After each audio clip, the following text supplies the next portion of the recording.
오늘 말씀을 준비하면서 제목을 감사하며 살았답니다로 정했습니다. 사실 이전에 제가 생각했던 제목은 행복하게 오래오래 살았답니다로 정하려 했는데, 이 대사 어디서 많이 들어본 대사죠. 우리가 어릴 때 많이 봤던 동화에서 되게 많이 사용되는 대사입니다. 마지막 대사로 그래서 오래오래 행복하게 살았답니다 이렇게 끝나는 동화가 되게 많은 것 같아요. 신데렐라는 이제 왕자님과 결혼해서 행복하게 오래오래 살았고요. 라푼젤은요, 부모님의 대를 이어서 또 행복하게 오래오래 살았다고 합니다. 그리고 백설공주도 참 오래오래 행복하게 살았다고 표현을 합니다. 그리고 제가 거의 2년 좀 넘게 영화를 안 보다가 이번에 영화관에 가서 영화를 또 한 편 봤어요. 애니메이션을 봤는데 그 애니메이션 내용도 보통 동화와 같은 이제 흐름으로 흘러갑니다.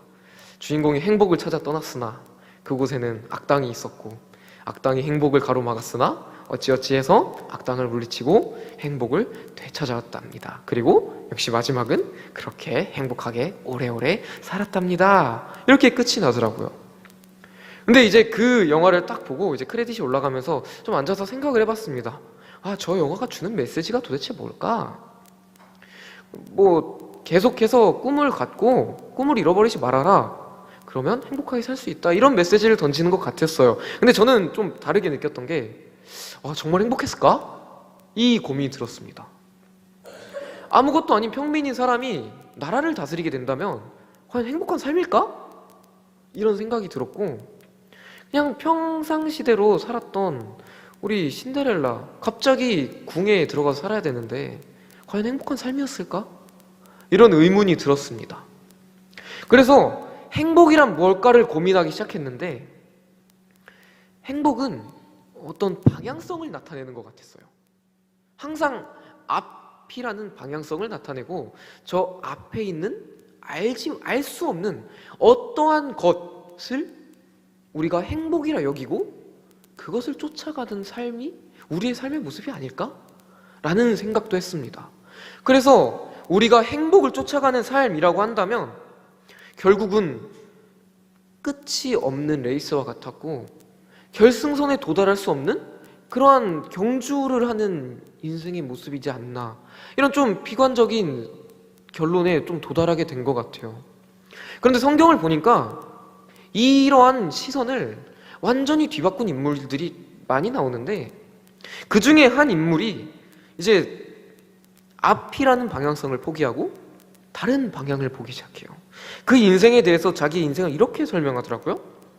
내가 수고를 넘치도록 하고 옥에 갇히기도 더 많이 하고 매도 수없이 맞고 여러 번 죽을 뻔하였으니 유대인들에게는 40에서 하나 감한매를 5번 맞았으며 3번 태장으로 맞고 1번 돌로 맞고 3번 파손하고 일주야를 깊은 바다에서 지냈으며 여러 번 여행하면서 강의 위협과 강도의 위협과 동족의 위험과 이방인의 위험과 시내의 위험과 광야의 위험과 바다의 위험과 거짓 형제 중에 위험을 당하고 또 수고하며 애쓰고 여러 번 자지 못하고 줄이며 목마르고 여러 번 굶고 춥고 헐벗었노라.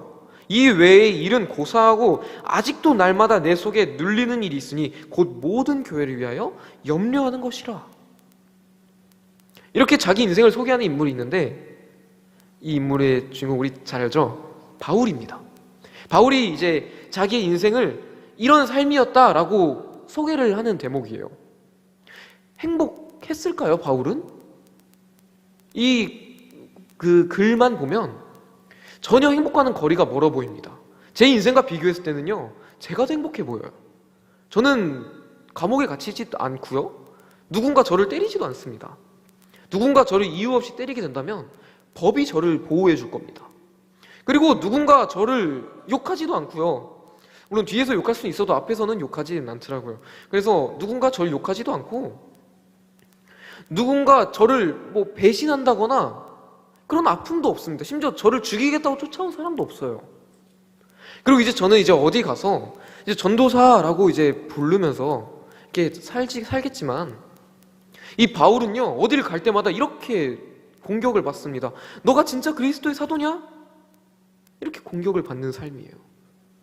자, 누가 더 행복한 삶을 살 수 있을까요? 제가 더 행복한 삶을 살고 있지 않을까? 이런 생각을 해봤습니다. 그런데요, 아주 놀라운 고백이, 바울이 자기의 삶을 대해서 그리스도의 사도라는 증거를 대기 위하여 어떠한 증거를 대신지 아시나요? 두 가지를 대는데, 하나는요, 동족들의 위험으로부터 도망치기 위하여 광주리를 타고 도망친 것을 자기가 사도됨의 증거로 내세웁니다. 또 한 증거는요, 안질인지 간질인지 확실하진 않지만 그 질병을 겪고 있는데, 이게 그 당시에는 귀신 들린 자의 어떤 증거라고 여겨지던 그 질병을 달고 살면서 이것이 내가 그리스도의 사도라, 이것의 증거로 내세우게 됩니다. 저는 행복의 증거를 내세우면 여러 가지를 내세우겠지만, 바울은 행복의 증거를, 자기가 행복한 삶을 살았다는 것의 증거를 전혀 다른 방향으로 내세우고 있어요. 그리고 또한 바울이 얼마나 불쌍한 인생을 살았냐면요, 이 질병이 너무 고통스러우니까 하나님한테, 하나님, 내가 이것 때문에 너무 힘듭니다, 고통스럽습니다, 이것 좀 고쳐주세요, 기도합니다. 하나님의 대답이 내 은혜가 내게 족하도다, 거절하십니다. 이 인생이, 바울의 인생이, 행복과는 거리가 너무나 멀어 보이는 인생이 언제부터 시작된지 아시나요? 다메섹으로 가던 길부터 시작됩니다. 다메섹으로 가다가 이제 바울은 이제 어느 때와 같이 예수님을 따르는 자들을 잡으러 갔습니다. 그래서 예수님을 만나게 돼요. 그리고 인생이 뒤바뀌게 됩니다. 바울의 인생을 동화로 표현한다면 이미 다메섹에서 그냥 예수님을 만나고 그렇게 행복하게 오래오래 살았답니다. 이렇게 끝이 났을 거예요. 그런데 바울의 인생은 그 뒤부터가 본격적으로 시작되었습니다. 그리고 이제 바울의 인생을 쭉 살면서 본인이 사명을 잘 감당하면서 이제 마지막 때가 이르렀음에 직감하고 디모데에게 어떤 가르침을 쓰기 위하여 오늘의 본문을 적었어요. 이 디모데는 바울이 영적인 아들로서 여기던 사람이었는데, 이 디모데전서, 디모데후서를 통해 바울이 여러 가지를 가르칩니다. 근데 먼저 1장에서, 시작인 1장에서 가르치는 것이 이 감사로 사는 인생을 가르치기 시작해요. 이 가르치는 것도 이렇게 살아야 돼가 아니라 내가 살아왔던 모습을 보여주면서 나는 이렇게 감사하며 살았다, 이렇게 가르치기 시작합니다. 그래서 오늘 말씀을 통해서 이 시간 같이 나누고 싶은 첫 번째가 바로 복음의 감격의 회복입니다. 제가 이제 좋아하는 찬양 중에 지난주에 우리 찬양 예배 때 같이 불렀던 예수 나의 첫사랑 되시네 라는 찬양이 있습니다. 그 가사를 한번 들려드리겠습니다. 예수 나의 첫사랑 되시네, 내 첫사랑, 지존자 되신 그리스도 예수 찬양하리.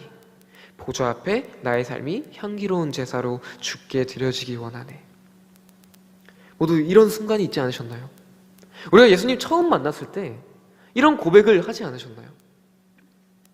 이제 너무 오래돼서 감흥이 사라지셨나요?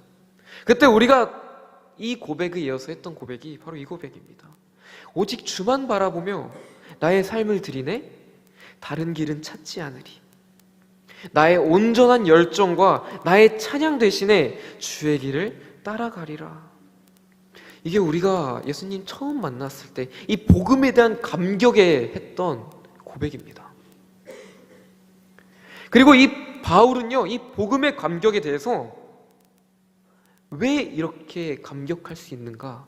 13절, 15절에서 나타내고 있는데요, 13절에서 이렇게 말합니다. 내가 전에는 비방자요, 박해자요, 폭행자였으나 도리어 긍휼을 입은 것은 내가 믿지 아니할 때 알지 못하고 행하였음이라. 15절입니다. 믿보다 모든 사람이 받을 만한 이 말이요, 그리스도 예수께서 죄인을 구원하시려고 세상에 임하셨다 했도다. 죄인 중에 내가 괴순이라. 이것이 내가 복음을 받았을 때 감격할 수 있는 이유가 된다는 거예요. 오늘 이제 우리나라 말로는 비방자, 박행자, 폭행자라고 번역이 됐지만, 이게 그렇게 그냥 단순히 내가 좀 사람 좀 때렸고 사람 좀 괴롭혔고 내가 좀 나쁜 사람이었다, 이 수준이 아니라 바울은 자기의 예수님 만나기 전의 삶을 어떻게 표현하냐면요, 하나님을 모독하고 회방하고 핍박하는 자였다, 이런 의미에 더 가깝게 자기 인생을 평가했습니다. 그리고 바울은요, 이러한 자신의 모습을요, 죄인 중에 괴수라고 표현했는데 왜 이렇게 표현했을까요? 바울이 로마서 1장에서 이제 인간의 상태를 진단하는데, 하나님이 인간에게 원하시는 것은요, 늘 하나님을 바라보는 것을 원하셨습니다. 그러나 인간이 하나님을 바라보길 포기하고 내가 원하는 것을 바라보기 시작했어요. 그것이 불순종이고, 그 불순종에 대한 결과로 로마서 1장에서 서로를 욕되게 하였다. 인격적으로 대하지 않고 나의 탐욕만을 위하여 상대방을 단순히 도구 정도로 여기게 되었다. 이것이 하나님을 떠난 우리의 인간의 본래된 모습이다. 이 모습은요, 남자와 여자가 서로 물건을 갈아 끼우듯이 갈아 끼우게 만들고요, 결국엔 오늘날에 나타나는 모습처럼 동성애로 나타났다. 이렇게 바울은 1장에서 진단합니다. 그리고 외적인 모습이 이런 모습이라면 내적인 모습은요, 우리 안에 하나님 앞에 불경건, 불의, 추악, 살인, 시기, 질투, 수군수군하는 것, 거짓말하는 것, 부모를 공경하지 않는 것, 여러 가지 마음의 모습으로 나타난다고, 이것이 우리 인간이 하나님을 떠난 결과된 모습이라고 진단하고 바울은 로마서를 시작하게 돼요. 그래서 바울은 자기의 인생이 내가 그렇게 하나님을 위해 살았으나 예수님을 알지 못하는 인생은 결국은 이런 삶이었다, 죄인 중에 괴수였다, 이렇게 자기 인생을 평가합니다. 그런데 그런 모습을 불구하고도 예수님이 나를 부르셨다. 내 12절에 나를 능하게 하신 그리스도 예수 우리 주께 내가 감사함은, 내가 주님께 받은 이 복음에 감격할 수 있는 이유는 나를 충성되이 여겨 내게 직분을 맡기심이니, 나는 이런 사람이었는데 하나님이 나를 부르시고 나를 죄 없다, 의롭다 여기시고 나에게 충성되이 새로운 직분을 맡기셨다는 겁니다. 이게 바울이 복음에 대한 감격을 가지고 나아갈 수 있었던 이유예요. 그렇게 행복과는 거리가 멀었으나 그 누구보다도 감사한 인생을 살 수 있었던 바울의 그 마음의 이유가 바로 여기에 나타나고 있습니다. 이게 바로 두 번째로 나눌 거예요. 감사하게 된 삶. 행복이라는 것은 아까 방향성을 나타낸다고 했습니다. 언제나 우리 앞에 있다고 했었어요. 그러나 바울은 이제 앞만을 바라보고 이 세상이 말할 때 우리 앞에 조금만 더 가면 돈이 있고, 조금만 더 가면 좋은 학교, 좋은 회사, 좋은 명예, 좋은 자리, 좋은 옷, 행복한 결혼 생활, 뭐 이런 것들을 말해서 우리가 늘 달려가게 하지만, 하나님께서는 우리의 시선을 돌리시고 하나님을 바라보게 하십니다. 그리고 나서 우리가 먼저 받은 그 그리스도의 사랑으로 다시 달려나가게 하신다는 것이 우리가 복음의 감격이 회복되고 감사한 삶을 살아갈 수 있는 이유가 됩니다. 그래서 이제 우리 성도님들 가운데 많은 직분들이 있습니다. 이제 우리 이제 찬양팀도 직분이 되고, 성가대도 있고, 뭐 말씀을 전하는 선포한 저도 있고, 우리 담임 목사님, 집사님, 권사님, 뭐 이렇게 많은 분들이 직분이 있는데, 우리 모두가 또 가지고 있는, 우리 모두에게 주신 직분이 또 하나 있는 거 아시나요? 다음 세대를 위한 직분입니다. 바울이 이 디모데에게 자기의 삶을 가르치기 전에 먼저 자기의 삶으로 그 삶을 보였습니다. 제가 이제 신학교에 가서 이제 신학교에 갔는데 바로 사역을 시작하지 않았어요. 저는 일을 하러 갔습니다. 이제 일을 하고 좀 오랫동안 일을 하고 군대도 갔다 오고 또 일을 했는데, 군대 갔다 오고 신대원을 들어갈 때까지도 저는 일을 하고 있었어요. 그런데 어느 날 하나님께서 마음을 주시는데 이제 꿈을 갖게 하셨어요. 어느 날 갑자기 이 말씀을 전하지 않고는 도무지 견딜 수 없는 그 마음을 주셔서 이제는 사역을 준비해야 될 때가 다가오고 있구나, 그런 마음이 들어서 이제 사역을 준비하게 됐습니다. 근데 바로 사역을 시작하지는 않았고요. 또 기다렸어요. 그러면서 이제 고민을 하기 시작했죠. 하나님이 말씀을 전하는 이제 마음을 주셔서 이제 사역을 시작해야 되는데 이제 누구를 대상으로 하고 싶은가? 라는 또 질문을 주셨습니다. 그래서 저는 겁도 없이 중고등부라고 말했어요. 왜냐하면 제가 이 예수 첫사랑 대신에 이 찬양의 고백이 제가 중학생 때 했던 고백이거든요. 그리고 물론 그 시간이 지나서 잊기도 했고 다시 이제 넘어지기도 했고 다시 조금 좀 돌아가긴 했지만 이때의 고백이 때때로 자꾸만 생각나면서 지금까지 저를 여기로 오게 해주는 어떤 감동을 주는 찬양이기도 했습니다. 그래서 저는 이 중고등부 시대에 중고등학생 때 아이들에게 저 하나님의 말씀을 너무 전하고 싶었습니다. 그래서 하나님한테 중고등부가 하고 싶습니다 라고 기도를 하고, 그럼 이제 중고등부를 위해서 뭘 할 수 있을까 고민을 하게 하시는데, 처음에는요 제 꿈이 얼마나 컸는지 몰라요. 이것도 하고 싶고 저것도 하고 싶고 하는데 시간이 지나면 지날수록 이것도 안 되고 이것도 안 되고 저것도 안 되고 이거는 이 상황 때문에 안 되고 다 안 되는 겁니다. 제가 하고 싶은 게 다 안 되는 겁니다. 결국 딱 하나 남았는데 그게 뭔지 아시나요? 노는 거였어요. 이게 왜 저의 사역은 중고등학생들이랑 노는 것입니다 라고 말할 수 있는 것은 제가 받은 이 복음의 감격을 전하고 싶은데 이게 말로는 전해지지가 않는 거예요. 그래서 제가 많이 부딪히면서 같이 많이 밥 먹고 같이 시간 보내면서 나 같은 사람도 하나님이 쓰시더라.